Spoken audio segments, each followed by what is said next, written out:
ओम नमो भगवते वासुदेवाय नमो नमस्कार फ्रेंड्स आपण मानकु ଆମ ୟୁଟ୍ୟୁବ୍ ଚ୍ୟାନେଲକୁ ପୁଣି ଥରେ ସ୍ୱାଗତମ ଏବଂ ଶୁଭକାମନା। କେମିତି ଅଛନ୍ତି ବନ୍ଧୁଗଣ? ଆଶା କରୁଛି ଆପଣମାନେ ବହୁତ ମାତ୍ରାରେ ଭଲ ଥିବେ। ଯଦି ବି କିଛି ବି ଆପଣମାନଙ୍କ ଉପରେ ଅସୁବିଧା ଅଛି ତେବେ ମୁଁ ଭଗବାନଙ୍କ ପାଖରେ ଏତିକି ନିବେଦନ ଜଣାଇବି କି ଆପଣମାନଙ୍କର ସେ କଷ୍ଟ ଦୁର୍ଦ୍ଦଶା ସବୁ ଦୂର ହେଇଯାଉ ଏବଂ ଆପଣମାନେ ବହୁତ ଭଲରେ ମଧ୍ୟ ରୁହନ୍ତୁ। ବନ୍ଧୁଗଣ, ଏଇ ଦିନରେ ଆପଣମାନଙ୍କ ଜୀବନରେ ବହୁତ ବଡ଼ ପରିବର୍ତ୍ତନ ହେବା ପାଇଁକିନା ଯାଉଅଛି। ଡିସେମ୍ବର 11 ଏବଂ 12 ତାରିଖ ଅର୍ଥାତ୍ ଏହି ଆଗାମୀ 2 ଦିନରେ ବହୁତ ବଡ଼ ଧର୍ମ ସଙ୍କଟ ବନିବା ପାଇଁକିନା ଯାଉଅଛି। ବନ୍ଧୁଗଣ, ଗ୍ରହମାନଙ୍କର ସ୍ଥିତି ଆପଣମାନଙ୍କ ପାଇଁକି ଏ ଦିନମାନଙ୍କରେ ଅଶୁଭ ଦେଖାଯାଉଛି। ଯଦି କହିବା ଆପଣମାନଙ୍କୁ ଏ 2 ଦିନ ସାମାନ୍ୟ ମଧ୍ୟ ରହିବ ନାହିଁ। ଆପଣମାନଙ୍କ ଜୀବନରେ ବଡ଼ ଉତ୍ଥାନ ପତନ ମଧ୍ୟ ଦେଖାଦେବ। ଆପଣମାନଙ୍କ ଲାଇଫରେ କେତେ ପ୍ରକାରର ଦଶା ମଧ୍ୟ ଭୋଗିବା ପାଇଁକିନା ପଡ଼ିବ। ଯଦି ମୁଁ ଆପଣମାନଙ୍କୁ ବିଶେଷ ଭାବରେ କହିବି କି ଆପଣମାନେ ଦୟାକରିକି ଆପଣମାନେ ଏ ଦିନମାନଙ୍କରେ ସାବଧାନତା ଅବଲମ୍ବନ ମଧ୍ୟ କରନ୍ତୁ। ଏହି 2 ଦିନରେ 3ଟି ବଡ଼ ଘଟଣା ମଧ୍ୟ ଘଟିବା ପାଇଁକିନା ଯାଉଅଛି। ଏହି ଡିସେମ୍ବର 11 ଏବଂ 12 ତାରିଖରେ ଆପଣମାନଙ୍କର ସମୟ ବଦଳିଯିବ। ହଁ ଆଜ୍ଞା, ଆପଣମାନେ ସମୟ ଥାଉ ଥାଉ କିନା ଆପଣମାନେ ସେସବୁର ସମାଧାନ ମଧ୍ୟ କରିନିଅନ୍ତୁ। ଅନ୍ୟଥା ଆପଣମାନଙ୍କ ପାଦ ତଳୁ ମାଟି ଖସିଲା ପରି ଆପଣମାନଙ୍କୁ ଅନୁଭବ ମଧ୍ୟ ହେବ। ଆଜିର ଏ ଭିଡ଼ିଓ ଗ୍ରହମାନଙ୍କର ବିଶ୍ଳେଷଣ ପଞ୍ଚାଙ୍ଗ ଗଣନା ଅନୁସାରେ ଏ ଭିଡ଼ିଓଟି ପ୍ରସ୍ତୁତ ମଧ୍ୟ ହୋଇଛି। ତେଣୁ ବନ୍ଧୁଗଣ, ଆପଣମାନଙ୍କ ଜୀବନରେ ବହୁତ ବଡ଼ ଗ୍ରହ ବିଚିତ୍ର ହେବା ପାଇଁକି ଯାଉଅଛି। ଏହି ଗ୍ରହ ଗୋଚର ହେବା କାରଣରୁ ଏହି 2 ଦିନରେ ଆପଣମାନଙ୍କର କାର୍ଯ୍ୟ କିପରି ଭାବରେ ରହିବ, ଆପଣମାନଙ୍କର ପାରିବାରିକ ଲଭ୍ ଲାଇନ୍ ମଧ୍ୟ କିପରି ଭାବରେ ରହିବ, ତା ସହିତ ଆପଣମାନଙ୍କର ଶିକ୍ଷା ଏବଂ ସ୍ୱାସ୍ଥ୍ୟ କିପରି ଭାବରେ ରହିବ, ସବୁ ବିଷୟରେ ମୁଁ ଆପଣମାନଙ୍କୁ ଆଜି କହିବି। କିପରି ଭାବରେ ଆପଣମାନେ ଏ ଦିନକୁ ଅତିବାହିତ କରିବେ ତା ପ୍ରତି ମୁଁ 100% ଭାବରେ ମୁଁ ଆପଣମାନଙ୍କୁ ମଧ୍ୟ ଜଣେଇବି। ତେଣୁ ଆପଣମାନଙ୍କୁ ମୋର ଗୋଟିଏ ନିବେଦନ କି ଆପଣମାନେ ଭିଡ଼ିଓଟିକୁ ପ୍ରଥମରୁ ଲାଷ୍ଟ ଯାଏ ମଧ୍ୟ ଶୁଣନ୍ତୁ। ମନେ ରଖନ୍ତୁ, ଆପଣମାନଙ୍କର ସମୟ ଆଦୌ ବି ବର୍ବାଦ ହେବ ନାହିଁ। ଆପଣମାନେ ଯଦି ଏ ଭିଡ଼ିଓଟିକୁ ନ ଶୁଣିବେ ତେବେ ଆପଣମାନଙ୍କର ଯେଉଁ ସବୁ ପ୍ରୋବ୍ଲେମ୍ ଚାଲିଥିଲା ତାର ସମାଧାନ ଆଦୌ ବି କରିପାରିବେ ନାହିଁ। ଭିଡ଼ିଓଟିକୁ ଷ୍ଟାର୍ଟ କରିବା ପୂର୍ବରୁ ମୋର ଗୋଟିଏ ରିକ୍ୱେଷ୍ଟ, ଆପଣମାନେ ଯଦି ଏ ଚ୍ୟାନେଲରେ ନୂଆ ଅଛନ୍ତି ତେବେ ଏବେ ହିଁ ଯାଇକି ସବସ୍କ୍ରାଇବ୍ କରନ୍ତୁ ଏବଂ ପାଖରେ ଥିବା ବେଲ୍ ଆଇକନକୁ ମଧ୍ୟ କ୍ଲିକ୍ କରନ୍ତୁ, ଯାହାଫଳରେ ସମୟ ସମୟରେ ସମସ୍ତ ଭିଡ଼ିଓର ନୋଟିଫିକେସନ୍ ଆପଣମାନଙ୍କୁ ହିଁ ସର୍ବପ୍ରଥମେ ମିଳିଯିବ। ବେଶୀ କିଛି ନ କହି ଚାଲନ୍ତୁ ଭିଡ଼ିଓଟିକୁ ଷ୍ଟାର୍ଟ କରିବା। ବିଶେଷ ସୂତ୍ରରୁ ଯାହା ଜଣାପଡ଼ୁଛି ଆପଣଙ୍କ ଘରେ କିଛି ଲଢ଼େଇ ଝଗଡ଼ା ମଧ୍ୟ ଏ ଦିନମାନଙ୍କରେ ହେଇପାରେ। ଆଉ ଆପଣମାନଙ୍କୁ ଏ ସ୍ଥିତିରେ କିଛି ବି ମାତ୍ରାରେ ବୁଝା ପଡ଼ିବ ନାହିଁ କି ଆପଣମାନେ ଏହାର ସମାଧାନ କିପରି ଭାବରେ କରିବେ। କିନ୍ତୁ ବନ୍ଧୁଗଣ, ଆପଣମାନେ ଧୈର୍ଯ୍ୟର ସହିତ ଆପଣମାନେ ଭାବି ଚିନ୍ତିକିନା କରନ୍ତୁ, ଯେପରିକି ଆପଣମାନେ ଏହାର ସମାଧାନ ନିଶ୍ଚିତ ଭାବରେ କରିନେବେ। ଅନ୍ୟଥା ଆପଣମାନଙ୍କୁ ବହୁତ ବଡ଼ ଆଘାତ ମଧ୍ୟ ଲାଗିବ। କାହିଁକି ନା ସମ୍ପର୍କ ହେଉଛି ଏମିତି ମୂଳଦୁଆ ଯେଉଁଟାକି ବିଗାଡ଼ି ଗଲେ ଥରେ ବହୁତ ବ୍ୟାଘାତ ଲାଗିଥାଏ। ଏହି ଲଢ଼େଇ ଝଗଡ଼ାରେ ଘରର ସମ୍ପର୍କକୁ ମଧ୍ୟ ଭାଙ୍ଗିଦିଏ। ତା ଛଡ଼ା ନିଜର ଯେଉଁ ଲୋକମାନଙ୍କୁ ସିଏ ମଧ୍ୟ ଏଇ ଲଢ଼େଇ ଝଗଡ଼ା ଦୂରେଇ ମଧ୍ୟ ଦେଇଥାଏ। ସେଥିପାଇଁକିନା ବନ୍ଧୁଗଣ, ଆପଣମାନେ ଏହା ପ୍ରତି ଧ୍ୟାନ ମଧ୍ୟ ଦିଅନ୍ତୁ ଯେପରିକି ଘରେ କୌଣସି ବି ଲଢ଼େଇ ଝଗଡ଼ା ନ ହଉ।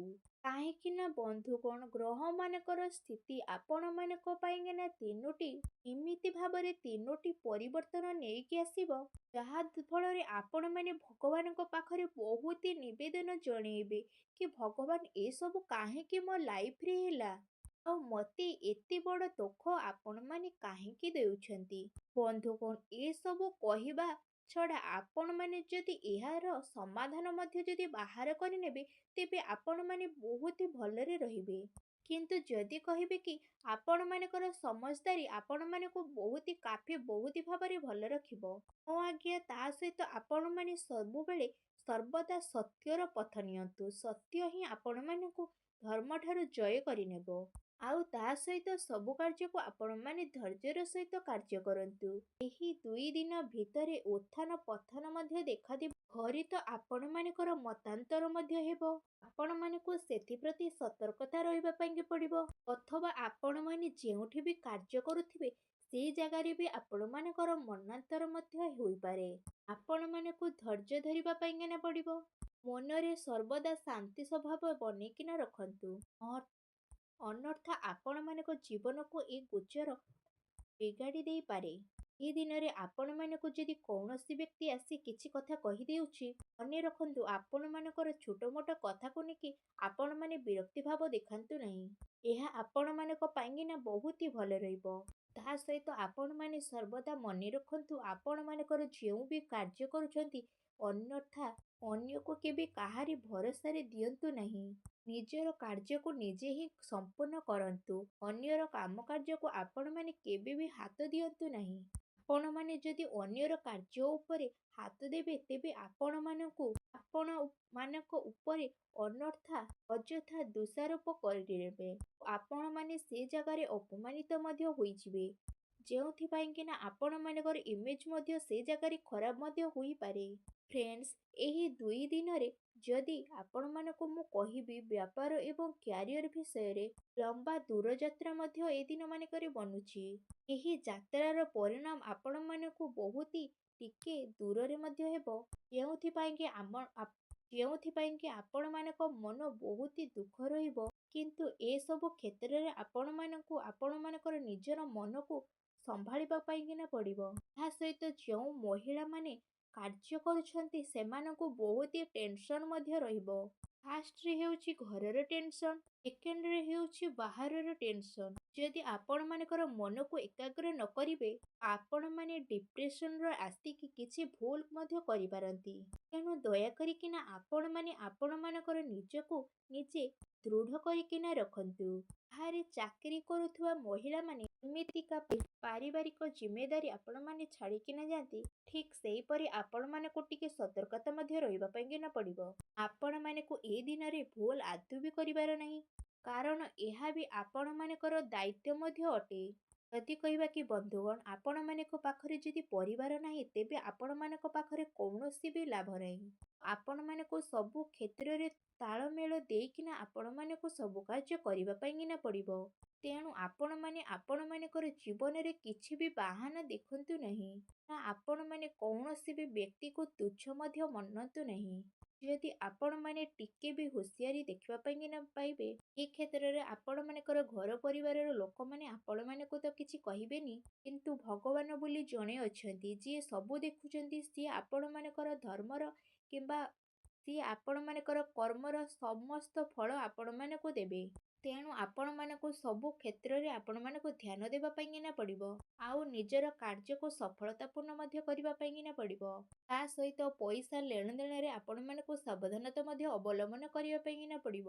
ଏହି ଦିନରେ ଆପଣମାନଙ୍କ ସହିତ କିଛି ଧକ୍କାଧଡ଼ି ମଧ୍ୟ ହୋଇପାରେ। ଆପଣମାନଙ୍କର କାର୍ଯ୍ୟ ପ୍ରତି ଅଣଦେଖା ଯୋଗୁଁ ଆପଣମାନଙ୍କର କୌଣସି ବି କର୍ମଚାରୀ ଆପଣମାନଙ୍କର ସେସବୁର ଫାଇଦା ମଧ୍ୟ ନେଇପାରେ। ଯେଉଁ କଥାର ଆପଣମାନଙ୍କୁ ଚିନ୍ତା ଲାଗୁଥିଲା ସେସବୁ ମଧ୍ୟ ଦୂର ମଧ୍ୟ ହୋଇଯିବ। ଆପଣମାନେ ଆପଣମାନଙ୍କର ବ୍ୟବହାରକୁ ସୁଧାରିବା ପାଇଁକିନା ଚେଷ୍ଟା ମଧ୍ୟ କରିବେ, ଯେଉଁଥିପାଇଁକିନା ଆପଣମାନଙ୍କୁ ସମସ୍ୟାର ହାଲ ମଧ୍ୟ ମିଳିଯିବ। ତା ସହିତ ଆପଣମାନେ ଏ ଦିନମାନଙ୍କରେ କାହାରି ବି ଅପମାନ ମଧ୍ୟ କରନ୍ତୁ ନାହିଁ। ସମସ୍ତଙ୍କୁ ପ୍ରେମପୂର୍ଣ୍ଣ ବ୍ୟବହାର ମଧ୍ୟ ଦେଖନ୍ତୁ। କୌଣସି ବି ବ୍ୟକ୍ତିଙ୍କୁ ଛୋଟ ଆଦୌ ବି ଭାବନ୍ତୁ ନାହିଁ। ଏସବୁ ଗୁଣ ଆପଣମାନଙ୍କ ପାଖରେ ଆସିବ ଯଦି ଭଗବାନ ଆପଣମାନଙ୍କ ସାଥିରେ ମଧ୍ୟ ରହିବେ। ଆଶା କରୁଛି ଆଜିର এই ଭିଡ଼ିଓଟି ଆପଣମାନଙ୍କୁ ଭଲ ଲାଗିଥିବ। ତା ସହିତ ଆପଣମାନେ ଦେବଦେବ ମହାଦେବଙ୍କର ଗାୟତ୍ରୀ ମଧ୍ୟ ଉଚ୍ଚାରଣ କରନ୍ତୁ, ଯେଉଁଟାକି ହେଉଛି ଓଁ ତତ୍ପୁରୁଷାୟ ବିଦ୍ମହେ ମହାଦେବାୟ ଧୀମହି ତନ୍ନୋ ରୁଦ୍ରଃ ପ୍ରଚୋଦୟାତ୍। ଯେଉଁ ବି ସବୁ ପ୍ରୋବ୍ଲେମ ଚାଲୁଥିଲା ସେ ସବୁ ଏହି ଦେବଦେବ ମହାଦେବଙ୍କର ଗାୟତ୍ରୀ ମନ୍ତ୍ର ଉଚ୍ଚାରଣ କରିବା ମାତ୍ରେକେ ଆପଣମାନଙ୍କୁ ସେସବୁର ଦେଖିବେ ଆପଣମାନଙ୍କୁ ସମାଧାନ ମିଳିଯିବ। ଯଦି ଆପଣମାନେ ଦେବଦେବ ମହାଦେବଙ୍କର ସଚ୍ଚା ଭକ୍ତ ଅଟନ୍ତି ତେବେ କମେଣ୍ଟ ବକ୍ସରେ ଦେବଦେବ ମହାଦେବ ବୋଲି ଅବଶ୍ୟ ଲେଖନ୍ତୁ। ପୁଣି ଦେଖାହେବ ଏକ ନୂତନ ଭିଡ଼ିଓ ମାଧ୍ୟମରେ। ସେ ପର୍ଯ୍ୟନ୍ତ ବିଦାୟ ଦିଅନ୍ତୁ। ରହୁଛି। ଧନ୍ୟବାଦ।